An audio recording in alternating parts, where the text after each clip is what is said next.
Olha só, nós temos aqui diretamente de Israel, o nome dele é Rodrigo Cardoso, tem um Instagram muito consagrado, que é o Rodrigo em Israel, e ele está em Israel para trazer as últimas informações. Então, primeiramente, boa tarde, Rodrigão, seja bem-vindo ao programa Pânico. Boa tarde, boa noite daqui da Galileia, no norte de Israel. É sempre um grande prazer poder estar com vocês. Boa. Bom, para contextualizar, acho que é um momento histórico que estamos vivendo nesse momento. Quando aconteceu o atentado no dia 7 de outubro, Benjamin Netanyahu falou que ia atrás dos líderes responsáveis, os líderes terroristas do Hamas. Então a gente tem primeiro uma história do Hezbollah para fazer uma cronologia e morreu o líder do Hamas. O que você nos conta, Rodrigão?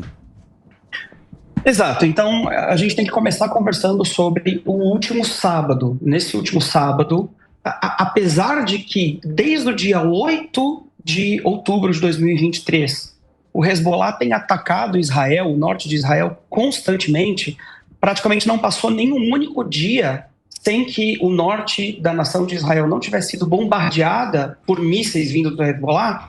Nesse último sábado agora, eles cruzaram uma linha vermelha, foi a gota d'água, basicamente, porque eles enviaram um míssil contra um campo de futebol num sábado à tarde, onde haviam mais de 100 crianças brincando e jogando ali uma peladinha, jogando bola. E 12 crianças foram assassinadas, mais de 30 ficaram gravemente feridas, ainda tem várias crianças e adolescentes que estão em hospitais internados aqui. E esse foi o segundo dia, né, a segunda tragédia depois do dia 7 de outubro, o segundo evento que chocou a nação de Israel e eu diria nos relembrou mais uma vez, como se a gente precisasse de outra vez ser lembrado disso, mas da crueldade desse povo que quer a destruição da nação de Israel. Então nós, enquanto cidadãos, estávamos esperando que houvesse realmente uma resposta israelense. A gente sabia que isso era uma coisa que não poderia passar barato. Israel não podia deixar isso passar simplesmente em silêncio. Então, Israel realizou um ataque preciso que foi absolutamente incrível em Beirute, na capital do Líbano, eliminando através de um míssil de precisão que estourou no local específico onde estava o segundo no comando do Hezbollah, um cidadão chamado Fouad Shukr. Agora, esse cara é um terrorista consagrado, tá? Ele tem, por exemplo, o Departamento de Estado americano ofereceu $5 milhões em recompensa já há muitos anos atrás para quem pudesse dar qualquer informação a respeito do paradeiro dele. Em 83 ele foi responsável por um atentado, em 1983 foi responsável por um atentado no Líbano que matou 241 soldados americanos e deixou mais 181 feridos. É um cara absolutamente sanguinário, era o número 2 em autoridade no Hezbollah, o conselheiro mais próximo do Hassan Nasrallah, que é o líder do Hezbollah. Então, o fato dele ter sido eliminado foi com certeza recebido com um suspiro de alívio por qualquer cidadão de bem. Eu acho que aqui é um motivo de espanto que nós tivemos uma manifestação do governo brasileiro condenando esse ataque. De novo, né, mais uma demonstração das inúmeras que nós temos tido aí nos últimos meses do governo atual do Brasil se colocando do lado errado da história. Isso é uma lástima, uma tristeza para todos nós brasileiros. Rodrigo, isso aconteceu durante a noite. Pode falar. Isso foi na terça-feira, né? Isso foi na terça-feira. Isso, então o atentado foi no sábado. Na terça-feira, o cidadão responsável pelo atentado foi eliminado. Daí, algumas horas depois disso, durante um período extremamente relevante no Irã, porque eles estavam tendo basicamente a posse do novo presidente do Irã, com vários dignatários, entre eles, de novo, representantes do governo brasileiro presentes lá, Alckmin sentado do lado do representante do grupo terrorista dos Houthis e sentado do lado do representante do Hezbollah, sentado do lado do representante do Hamas, chamado Ismail Haniyeh. Então, a história do Ismail Haniyeh. Isso, mas só pra gente colocar no tempo. Isso aí foi na segunda-feira. Foi na segunda-feira que teve. Foi na segunda-feira, né? Que teve a posse do novo presidente do Irã, não é isso? que tá lá o Alckmin, tá todo mundo que a gente viu. Isso foi na segunda-feira. Segunda-feira. Isso. Tá. Aí eles foram todos dormir, cada um voltou para sua casa, né? Isso. Digamos assim, para os seus hotéis onde estavam hospedados. O Ismail Haniyeh estava hospedado numa espécie de hotel, mas na verdade é um centro das forças revolucionárias iranianas, uma instalação militar extremamente segura. Por isso, inclusive, que nós não temos imagens. Vocês podem notar que a mídia não publicou nenhuma imagem do ataque, diferente de como foi no Líbano, onde foi um prédio atacado normal. Mas aqui no Irã foi uma instalação altamente secreta das forças revolucionárias iranianas, onde o Ismail Haniyeh estava hospedado. Agora, ele foi supostamente, e eu preciso dizer supostamente, aparentemente, foi uma operação militar israelense. O governo de Israel não confirmou e nem negou nada. Essas são apenas conjecturas que a gente pode fazer, e o motivo disso é porque provavelmente a operação para trazer a eliminação desse cara, do Ismail Haniyeh, envolveu não só, por exemplo, a força aérea, um avião, um drone ou algo assim, mas provavelmente teve a participação de agentes em solo, presentes no solo iraniano. Então, como é uma situação extremamente delicada e a gente está poucas horas só depois desse evento, o governo israelense ainda não se manifestou. Na verdade, houve aqui uma ordem, né, vindo do alto do governo, para nenhum membro do parlamento, nenhum membro de governo fazer nenhuma manifestação oficial a respeito da eliminação desse que é o líder da ala política do Hamas.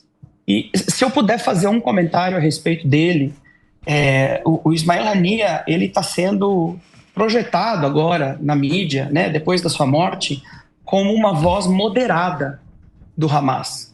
E essa é outra incongruência que a gente está enxergando aqui na maneira como Israel e a guerra, nesse momento, está sendo tratada pela grande mídia internacional. Tem uma agenda aqui muito anti-sionista, muito anti-israelense, muito provavelmente muito antissemita também, inclusive na forma como isso está sendo retratado. Porque, por exemplo, retratar o Ismail Haniyeh como um líder moderado, eu pergunto para vocês, senhores, aqui, como é que pode haver um líder moderado de uma organização terrorista?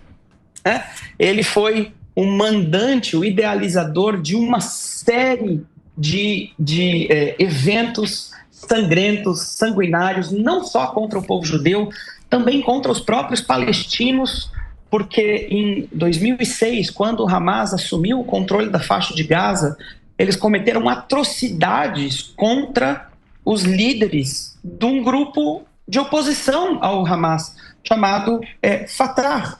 Jogaram as pessoas de cima de telhados, estrangularam um monte de gente, mataram pessoas em praça pública. Ele era um carniceiro, um sanguinário, e apesar de nós não podermos oficialmente parabenizar Israel por essa operação muito bem feita, eu ainda assim, nesse momento, respiro um pouquinho mais aliviado de saber que esse cidadão não está mais respirando o mesmo ar que nós. E ele comemorou dia 7 de outubro, né? O líder do Hamas, né? Quando teve comemorou dia 7, tem uma imagem dele na televisão vendo o ataque, né? O atentado, e ele comemora, né? Então moderado não era. Exato. Agora, deixa eu perguntar para você, porque agora, Israel também mexeu lá com o Fuad, né? Sim. Que é o do Hezbollah. Certo. Israel está em várias frentes aí nessa. É uma guerra, né? São dois lados, né? E agora fez um ataque dentro do Líbano e fez o ataque também no Irã. Isso. Vocês aí que moram aí, vocês estão preocupados com o ataque do Irã? Porque o Irã também tem muita força, né, nessa região. Sim. As últimas semanas nós temos visto realmente um agravamento as chamas estão aumentando, digamos assim, tá? Em todo o Oriente Médio. A gente está vendo aí manifestações desde o Erdogan, dizendo que vai agir em solidariedade ao Líbano e que ele consegue com muita facilidade colocar soldados para invadirem o território israelense. E agora, depois dessa operação, a gente teve também manifestações do próprio Irã, dizendo que Israel cometeu aqui um erro tático porque essa havia sido uma operação que de maneira alguma vai ficar impune e que Israel vai sofrer aí as consequências de ter feito isso num momento tão festivo, tão importante, tão solene para a nação iraniana. Quanto a nós, a pergunta foi como que nós, cidadãos israelenses, estamos nos sentindo. Eu acho que, em primeiro lugar, nós estávamos aguardando, eu creio que aqui eu posso falar, talvez pela maioria da população de Israel, nós estávamos aguardando realmente por uma demonstração decisiva de força de Israel. A gente vinha sentindo que ao longo dos últimos meses, apesar de todos os pesares e de nós entendermos, por exemplo, a situação humanitária em Gaza e tudo mais, que o governo israelense vinha cedendo com muita facilidade às pressões internacionais e projetando, portanto, uma aparência de fraqueza para os nossos vizinhos, que às vezes não são tão amigáveis. E no Oriente Médio você não pode projetar fraqueza em momento algum. E acho que a grande vitória dessas últimas 24 horas foi que nós provamos para o mundo que nenhum desses líderes está a salvo. Que se qualquer um deles está respirando ainda, é só porque Israel permite. E essa realização, ela é importante para o nosso posicionamento estratégico no Oriente Médio. Agora, se eu tirar o meu chapéu de analista e colocar o meu chapéu de pai de família, de alguém que está vivendo no norte de Israel, é óbvio que é um momento de apreensão. É óbvio que nós passamos as últimas 24 horas preparando aqui os nossos abrigos antibomba, se certificando de que nós temos água o suficiente, comida o suficiente, que as coisas estão todas organizadas, está todo mundo numa situação relativamente tensa, imaginando que uma resposta é inevitável e que ela deve vir provavelmente nas próximas horas, talvez nos próximos dias. A grande questão aqui é saber se a resposta vai ser, se ela vai ser fictícia, se ela vai ser teatral, como aconteceu já várias vezes ao longo aí desses últimos meses, né? As forças extremistas islâmicas à nossa volta não podem deixar a sua moral cair dessa forma. Então, às vezes eles fazem uma demonstração meio escandalosa de força, mas que não tem nenhum efeito efetivo no balanço dessa guerra. Ou essa pode ter sido também a gota d'água para eles, assim como o ataque no último sábado foi para Israel, e eles podem agora decidir partir para uma escalada muito maior da guerra, né? A gente pode aí, se as coisas estourarem, por exemplo, com o Hezbollah, nós estamos falando de talvez 4.000 mísseis diários sendo enviados do território libanês para o território israelense, sem contar toda a força iraniana com seus drones, sem contar agora uma possível intervenção turca e ainda os Houthis lá na Península Arábica. Então, tudo isso é complexo, mas eu acho que todos nós em Israel estamos muito seguros na capacidade que o nosso exército tem de nos defender e também nas nossas alianças estratégicas. A gente não está sozinho nessa, né? Nós estamos juntos da Arábia Saudita, nós estamos juntos do Egito, nós estamos juntos dos Estados Unidos, principalmente, da maioria dos países da União Europeia. Então, eu acho que essa aliança estratégica ainda tem o bem maior da humanidade em vista e acredito que eles agiriam da forma correta caso nós entrássemos num ataque de grande escala. Bom, então, você explicou bem, né? Tá bem colocado aí o que aconteceu, às 2 da manhã que aconteceu esse ataque. O líder, que eles falam que é líder político, acho que é líder do Hamas mesmo, né? Esse Ismael aí, o papel do Ismael Haniyeh é o porta-voz. É o chefão. Ele que estava lá no... Deu entrevista para a BBC, ele estava comemorando dia 7 de outubro. Ele é a cara pública, né? A cara pública do Hamas, enquanto o Yahya Sinwar é o cara que está lá debaixo da terra comandando a guerrilha.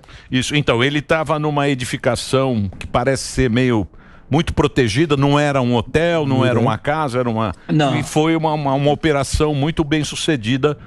Estratégica, né? Até então ninguém confirmou nada, mas parece ser do Mossad, né? Mas Eu acho que o ponto... Muito provavelmente. O ponto também que falam, né, Rodrigão, que tem um outro líder do Hamas que me parece que está nos túneis, né, lá em Gaza, e esse é também um possível alvo, né, que é um objetivo também de Israel, que é eliminar os líderes terroristas que estavam no Catar, tomando champanhe, né, são bilionários. Vale lembrar que essas duas... Esse aí estava no Catar, né? Este era um dos líderes do Hamas que vivia no Catar, protegido. E os filhos dele estavam... Filhos e netos... Estavam lá em Gaza. Né, que foram abatidos, né, Rodrigo? Exato. Qualquer pretensão que as pessoas tenham de pintar o Ismail Haniyeh ou mesmo o Yahya Sinwar como guerrilheiros, combatentes, revolucionários, aquela coisa meio Che Guevara, é uma coisa absurda, ridícula. Eles são todos bilionários que vivem nababescamente às custas do sofrimento do povo palestino. O Ismail Haniyeh tinha essa função de fazer a ponte, basicamente, entre os combatentes do Hamas, os terroristas que estão lá nos túneis, e as pessoas que estão dispostas a patrocinar essa máquina do terror. Então ele era o cara que conectava o Hamas com o resto do mundo. Por isso foi uma baixa extremamente relevante para o Hamas. O Hamas agora está em absoluto caos. Eu lembro vocês também que faz poucos dias o exército israelense eliminou o Mohammad Def, que era outro, talvez o terceiro no escalão do Hamas, o líder da ala militar do Hamas. Só falta o Sinwar e talvez o porta-voz do Hamas ainda dentro de Gaza. Então toda a liderança do Hamas está sendo eliminada uma a uma e sinceramente a gente não vê a hora de colocar mais alguns nomes nessa lista, que a hora que esses caras saírem de cena, a gente pode começar a tratar de um dia melhor para o povo palestino, que com certeza merece muito melhor do que essa liderança terrível. Porque aí virou refém, né? O povo palestino virou refém. Exato. Terrorismo. E falta, acho que um ponto para a gente colocar aqui é como vai ser a história dos reféns, como que vai ser essa negociação agora, porque ainda existem reféns israelenses, né? O povo continua lá preso e não tem notícia, né? O que você acha? Quais são os próximos passos? Quantos reféns ainda tem que não foram identificados? Olha, é difícil nós sabermos o número dos que estão vivos ou dos que não estão. Um pouco mais de 100 reféns ainda estão dentro dos túneis em Gaza ou em posse do Hamas. E aqui realmente talvez o ponto mais sensível dessas duas operações dos últimos dias, principalmente em se tratando do Ismail Haniyeh. Por quê? Porque toda a mediação, toda a negociação para nós chegarmos a um acordo com o Hamas que busca a liberação dos reféns estava sendo através do Ismail Haniyeh. Porque o Yahya Sinwar, que é o líder de fato, que é quem toma as decisões de fato, ele está dentro de Gaza, debaixo da terra. Ele não está no Catar, ele não está se comunicando com ninguém. Então agora nós eliminamos a pessoa que era tecnicamente o porta-voz, era quem estava lá num papel de tentar supostamente mediar uma negociação.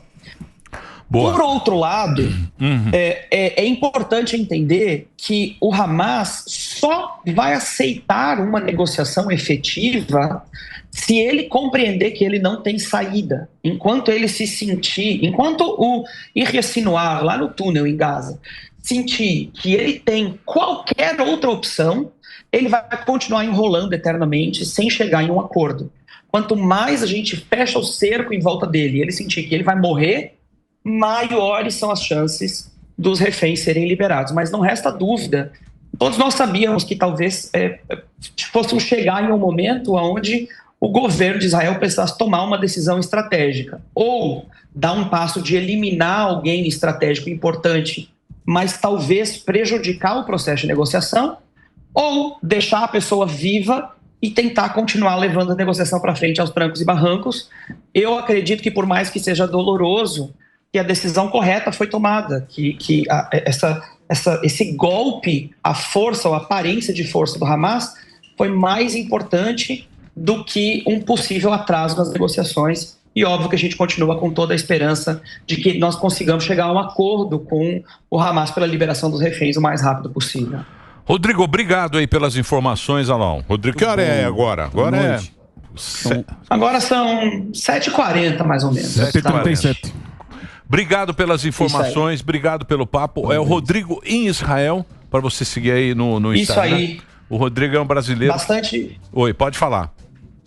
Não, só ia dizer que estou postando muita informação, tanto no Instagram quanto no YouTube, vídeos bem aprofundados, explorando todos esses assuntos. Ainda ontem liberei um vídeo bem profundo, contando toda a história do Hezbollah, para quem quer entender mais. Você pode me procurar no Instagram, no YouTube. Muito, muito obrigado pela oportunidade de estar aqui de novo com vocês. Show. Valeu, um abração para você e obrigado aí pelo seu tempo. Aí